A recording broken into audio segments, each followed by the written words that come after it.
Hi everyone, today I'm so excited to have this figure in our office, our humble office, because I've been actually following her for quite some time. The first time I saw her was when she was featuring in my husband's show. They were like performing together. So here she is, January Lau, right? Yeah, right? Yes. Thank you so much for being here. I'm so excited to have you here. First of all, can you please just introduce yourself? Well, my name is January. I was born in August. I am of Chindian descent. So my grandfather was from India, my grandma was from China, and they met in Teluk Intan, and they had my mother. Are you serious? Yes. So my mom's first generation Malaysian. Okay. I am a mom, and I'm also an Indian classical dancer.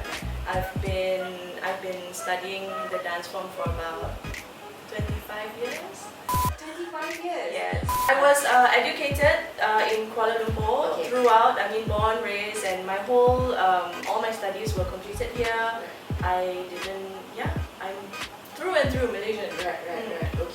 How did it started? Like, macam mana you can I understand that your grandfather is Indian and whatnot, but that has nothing to do with it because my dad is full Chinese. Okay, and he grew up. Actually, there was a temple when he was younger. There was a temple on the same street where he lived. So he used to go and watch a lot of Indian classical dance performances as a child, and I think he always wanted, when he had his daughter, was his first daughter, whatever, to take up the dance form. And I started with ballet first. Okay. Because everyone starts with ballet, Yeah.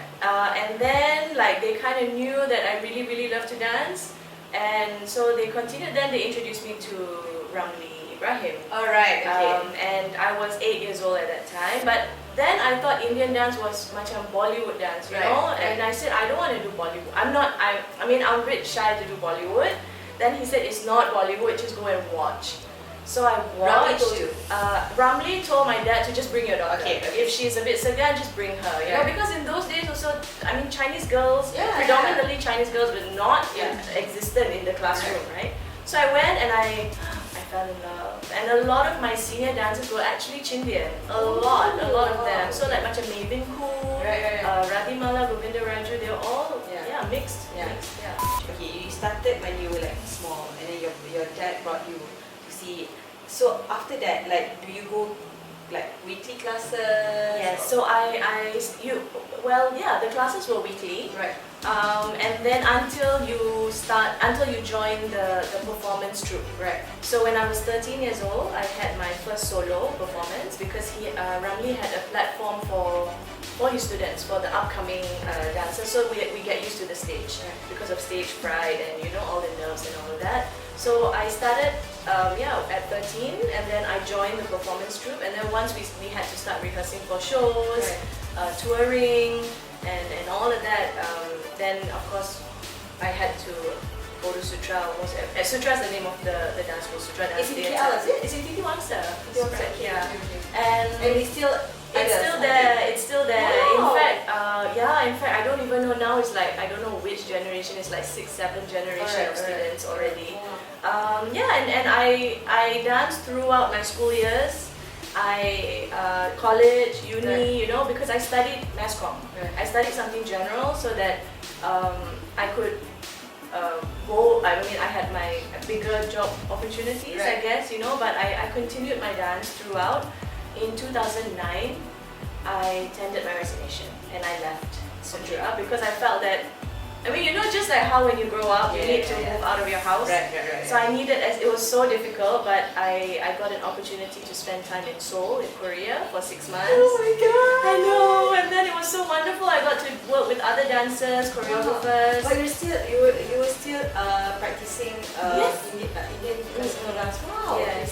So because when you watch contemporary dancers, a lot of them, their base is ballet, Western technique.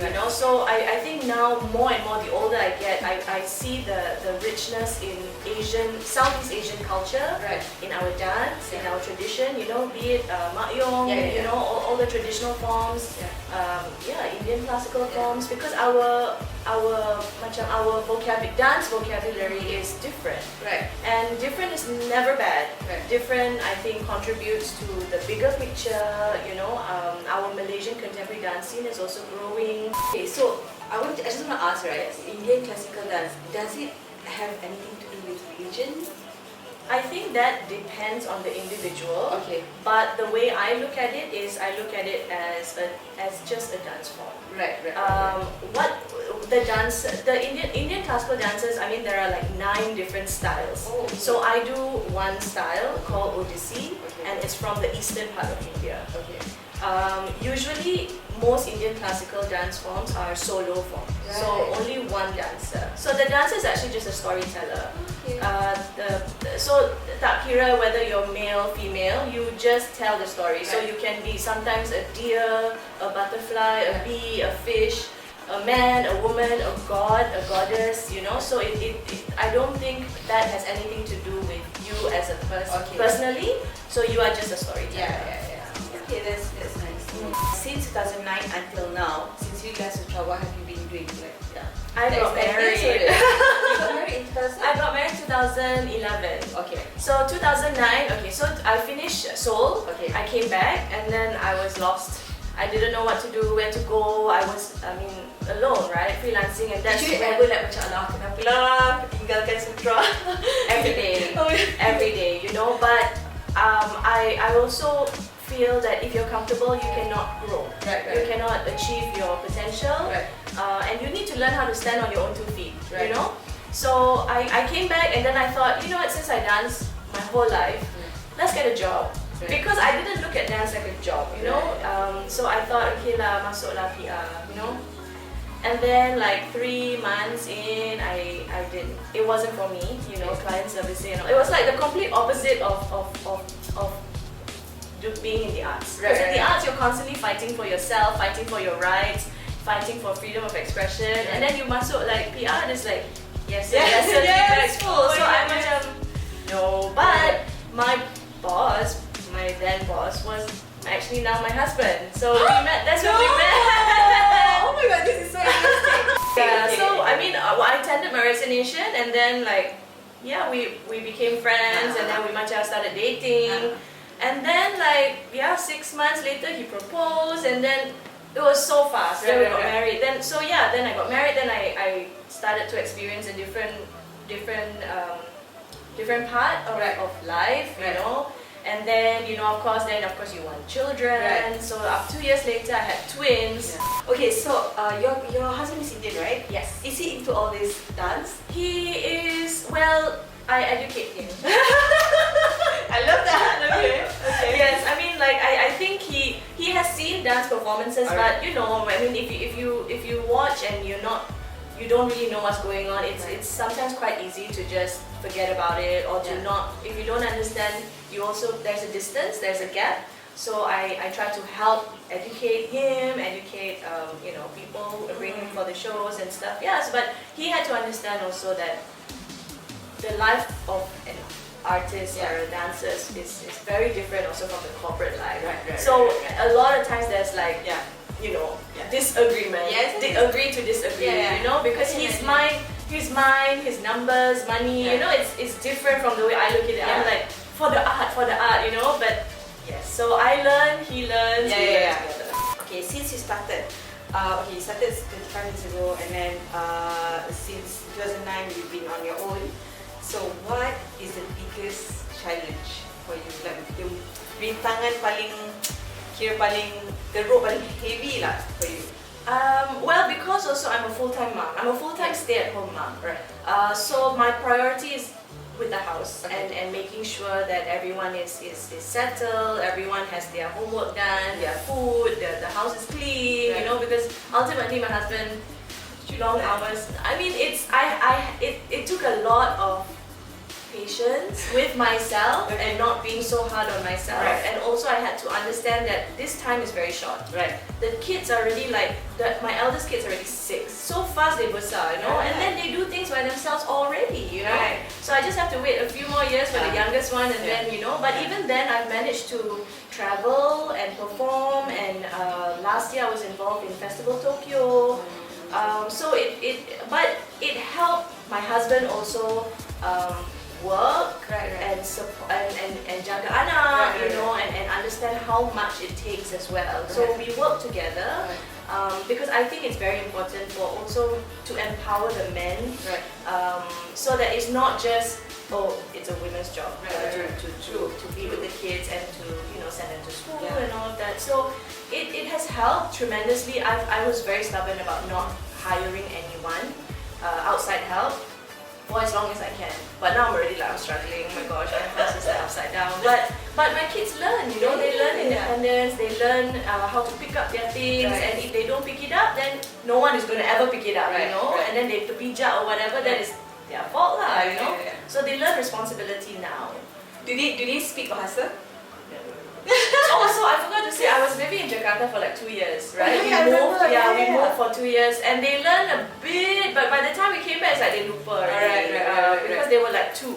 So they were kind of, but then macam it's gone. They forgot about it. Yeah, but it's okay. So, like I think Bahasa is like one of the easiest language to pick up. So but important for them to learn. So a lot of times, like when I'm speaking to the waiter, ordering food, or on the phone or whatever, they're like, "Mommy, what did you say? What did you say?" It's like, like explain and like try to just get rid. Okay, that's amazing. What are 3 things yang best pasal Indian classical dance? The music. I love the music.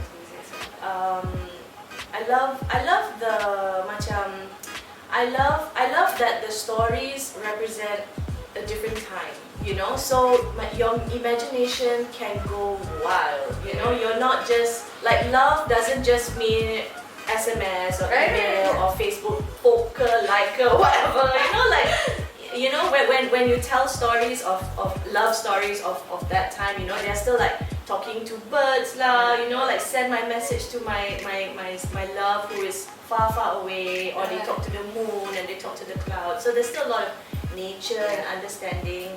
I think that's beautiful, and of course I love the textile. I love their ikat. I love their you learn everything. You learn everything. You learn lots of things, and you also see the connection between Malaysia as well and India, and that is so nice.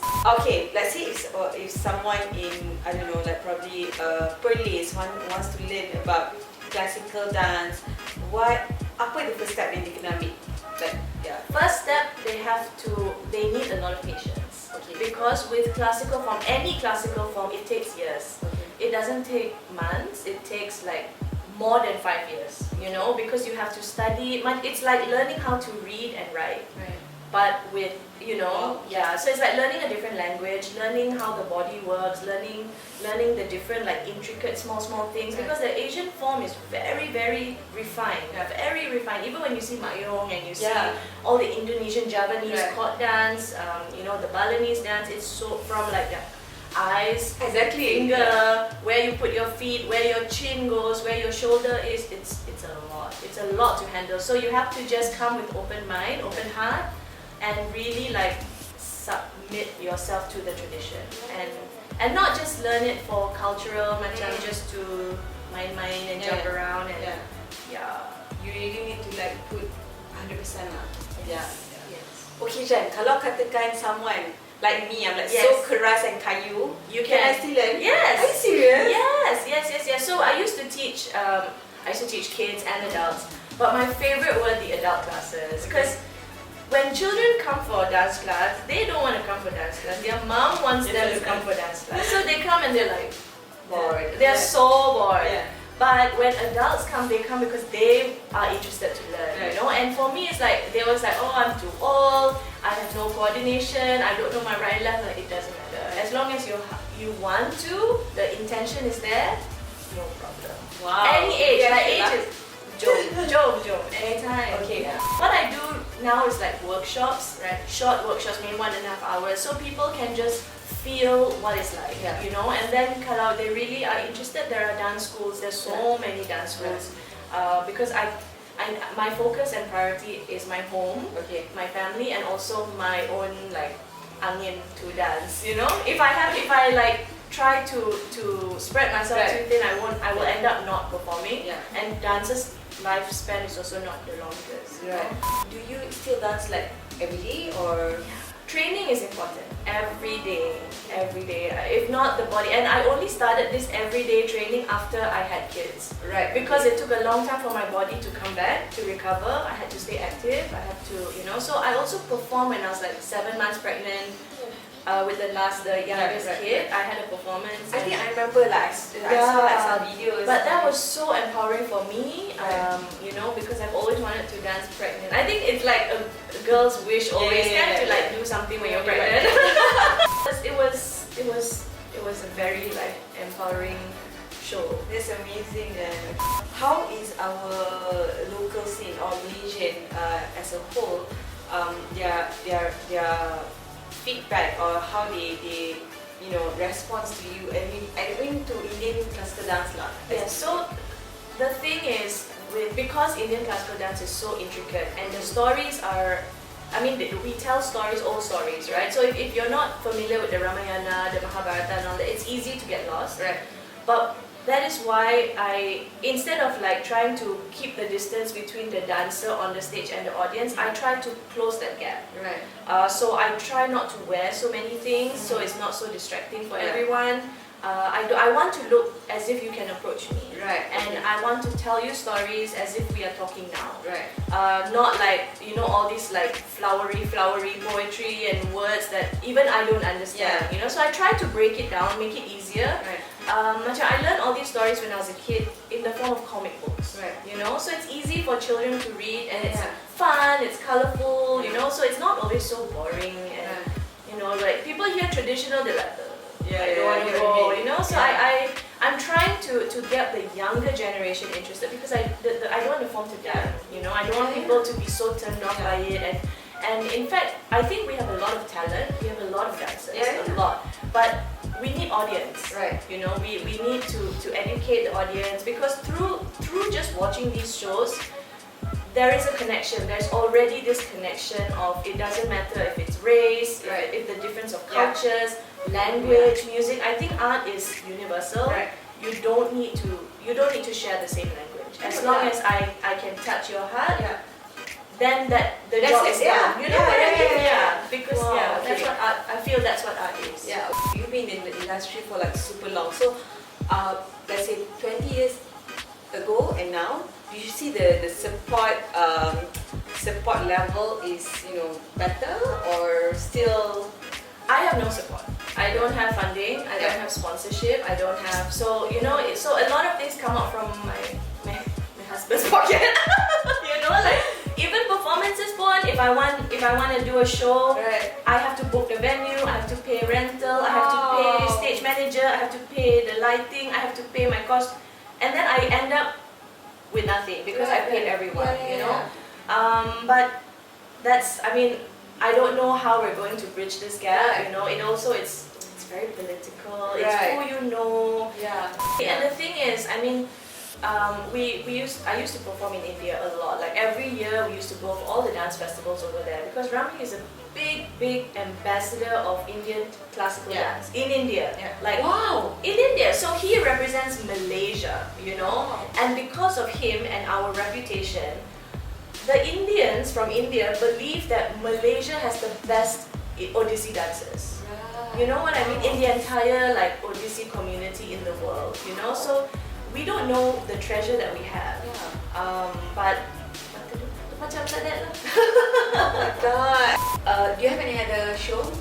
I am going to Jakarta. I've been invited for the International Folklore Festival. Right. So I'll be performing there on the 13th and 15th of September. 13th, 15th. Yeah, balik Malaysia Day.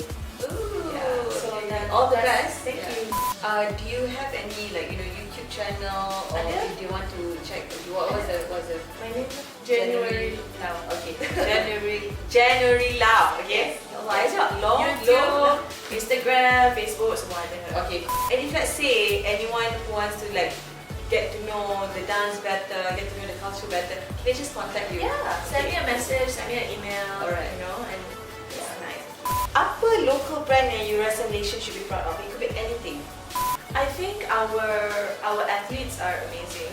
You know, we again, we don't know. We really don't know the treasure that we have. Yeah. You know, we have so many lah. You know, we've got Nicole David, we've got Chong Wei, we've got all these athletes, Panda, Taylor, you know, and these are all like Olympic standard, you know, and they are just, you know, like macam our friends, our buddies, you know, and then even our cosmetic line is growing mushroom, you know, SOLEK themselves and dark and you know all these things. So I mean we're there lah. I mean but that is a mindset. I think if, you know, if it's local made, it's not international because everyone is just looking for names and brands and you know without and forgetting all the craftsmanship, the work that goes into this and the personal touch that goes into all the products that are made in I think I remember there was one time we did we were participating in a bazaar in PWTC. It was a few years ago, and then there was this minister or ex-minister who was supposed to be, you know, woman, you know, represent women, and you know, so at that time SOLEK just launched. So I actually approached her and I was like, oh, you know, that actually we would like to try, you know, it's locally made semua. Lepas tu dia macam, huh? Locally made? Tak apa, saya tak nak, saya takut. You see? So you saw, and I was like taken back because I was just a Malaysian, not young, but a Malaysian that's starting my own business, and I was so into, you know, doing all the R&D and the formula. I was very particular in the safety and, you know, to get approval from each government agencies and whatnot. So when this figure that I used to look up to and say it to me like that, and I was like, oh my god, then why are you being there, you know? Exactly, because as a minister, aren't you the ambassador of the country and representing? You know, so that's the problem also. I think there is a disconnect between the high-ranking officials and the everyday Malaysians. You know, because the lifestyle is like completely different. You know, I don't know. I feel like smaller, things that are made in less quantity, more attention is being put into it, you know, because you don't know what chemicals are being put into Mac, and all these brands. You don't know, and now everyone's all like vegan lah, this animal cruelty and all that. But how can you control when you are sending all these products also to let another country to manufacture? You know, I think, you know, support your local brands first, you know, reduce the carbon footprint. Because if there's no support from our own people, how is it going to grow? How are we going to get better? How are we going to develop the economy? I mean, Oh, sorry, I also want to say Yuna, definitely. And Henry Golding. Yes. Oh my god. Yes. Sebagai rakyat Malaysia, apa yang anda rasa kita perlu tukar atau perbaiki or improve? I think we need to improve ourselves as human beings. Something as simple as throwing your rubbish into the dustbin, for instance. Something as simple as being a bit more patient on the road. You know, I feel that nations the country is represented by how the drivers drive on the road. I think we need to be more considerate of each other. You know, all our, you know, like be more sopan, be more, you know, like, I mean, bring back all these qualities that we used to have, you know, which I feel is getting lost through generations or somehow, you know. That's one. And I think our education, all these things start from the school, you know. I agree, 100%. So, yes, and it's quite, I mean, for me also, because I see my children, and I would love for them to grow up in that Malaysia, you know, now we're so worried about the kids, just like, you know, they can't even be 15 steps away from the house, you know, we're worried about so many things, when I think if all of us just focus on taking care of our own little family, we take care of that first, then we can already make the next generation better. True. Apa yang you sayang tentang Malaysia and your hope for Malaysia? What do I love about Malaysia? I love Malaysia, like everything about it, you know, and I only started really like sayang my country when I left. when I was living abroad, and that place was never and will never be my home. Right. You know, but every time like macam I land in KLIA, I feel like so like Home, right? I'm home. I know where to go. Yeah. I know the auntie and the uncle. No matter, I mean, tak kira like, not that I know them, but I feel like I'm. You know, everyone is like macam a part of a big family. Right. You know, I love that the first question any auntie asks you is, have you eaten? You know, we're always concerned about the well-being. I love that. I love how anybody and everybody can just talk nonsense about anything. We laugh, we joke, you know. Except when we're driving on the road, then everybody's so angry, you know. But I think no, I really love Malaysians. I mean, you can tell a Malaysian from like 20 feet away. You know, if you're in a different country, like that's a Malaysian right there, you know. And more, there's so many things I love about it, and all the things that you and all your friends are doing. I think, you know, it's a different time, but I think it's quite exciting to see where Malaysia is going. My hope is that all these nonsense things will go away, and we focus on bettering the nation as a community and as a you know, really big family. And whatever we do, we always have to remember that no matter how small, we are bettering our country. You know, in order to develop, and you want to be first world nation, or you know, like we need to start small, but no matter how small, it is important. So my hope is that everybody realizes how important they are. I'm about to cry. You know what I mean? I mean, nobody is not important. Nobody is less important than the other. You know, if everybody just a little bit, you know, if everybody picks up one piece of rubbish, you know how much we will pick up. So take care of our country. You know, we're very rich in many ways.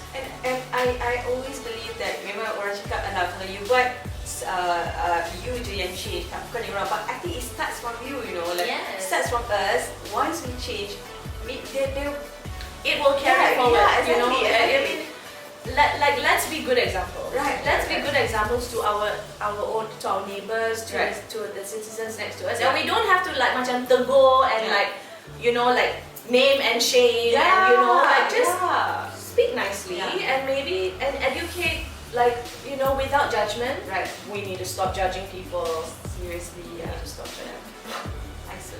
Yay! Oh my God, Shan, that is like I'm having such an amazing time talking to you. It's like talking to an old friend. So good. Okay. Thank you so much, Jen. Thank you so much, guys, for watching. We're gonna start this or that. So we're gonna ask you like whether your preference lah, yeah. So it's gonna be short one, 10 question. Kopi or teh tarik? Kopi. Wow. Okay. Nasi lemak or roti canai? Nasi lemak. Fine dining or mamak? Depends lah, the mamak clean or not. That's right. Tapi mamak lah, I mean, I'm more like, I love my Asian food, you know? I cannot eggs Benedict and all that. Oh my God, high five! Shoes or bags? Bags. Cool. Coke or Pepsi? Coke. Ice cream Malaysia or Magnum? Okay, Magnum lah. Ayam goreng berempah or KFC? Ayam goreng berempah. Online shopping or offline shopping? I still very traditional offline. Right, you have to try it. I have to touch it. I have to try it on because I cannot really fit into like things, you know, like size. My body is not. Okay. Do you like city life or kampung life? Teluk Intan life or KL life?